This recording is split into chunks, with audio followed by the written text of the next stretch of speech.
भाई सलामकुम, मेरा नाम इमरान है। मैं पहले फेरी करता अमरूद से, जो अमरूद केले से माल बेचता था। फिर मेरा साइकिल चोरी हो गया तो मैं मजदूरी करन लग पिया।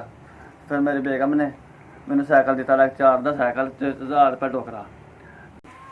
मेरे को इन्नी गुंजाइश नहीं है, मैं ना अपनी फेरी का समान लै आवां जी। मैं पहले फेरी करता था तो फिर मेरी साइकिल चोरी हो गया। जिथे मैं मजदूरी की सी ना, उत्थे मेरे पैसे भी नहीं मिले तो मेरे घर आटा भी नहीं है। 2 दिन हो गए साइकिल रखा लिया घर। मेरे च इन्नी गुंजाइश नहीं है मैं सौदा लैके बेच आवां जाके। मैनू इन्ना जोगा कर दिओ, अपने मैं घर का इंतजाम चला लवां तो तुहानूं दुआवां दिंदा रवां।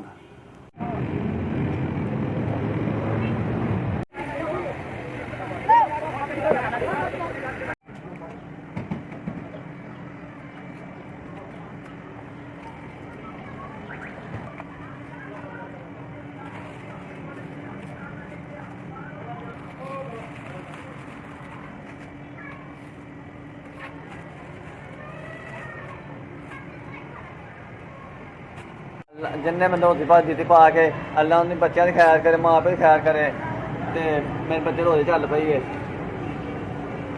300 तक दिता लैके, जिन्हें भी दिता लैके अल्लाह उन्हें जिन्हें भी दिता पा, 3000 दिता पा के अल्लाह जिंदगी सेहत आवे उन्होंने। यस पर पूरी टीम दी मेहरबानी, तुसीं मैं सौदा भाव दिता, मेरे बच्चे रोज़ चल पई है।